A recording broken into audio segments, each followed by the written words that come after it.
দিয়ে এখন ও দেখছে শুয়ে শুয়ে, আমরা সবাই বানাচ্ছিলাম, এনে বাবা মা আমি আর আমাদের পুটকা আছি।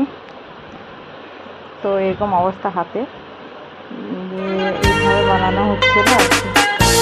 এখন বানিয়ে নিচ্ছি।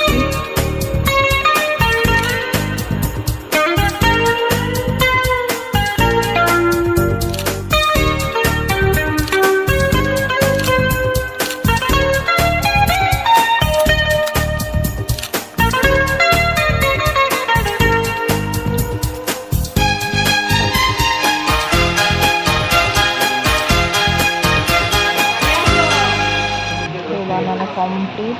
এবার দেখে নাও কেমন হয়েছে জিনিসটা। এরকম হয়েছে, তো উপরে চিজগুলো বেরিয়ে গেছে একটু একটু, বাট ভালোই হয়েছিল খেতে, খুব সুন্দর হয়েছিল। তো এখন আমরা খাওয়া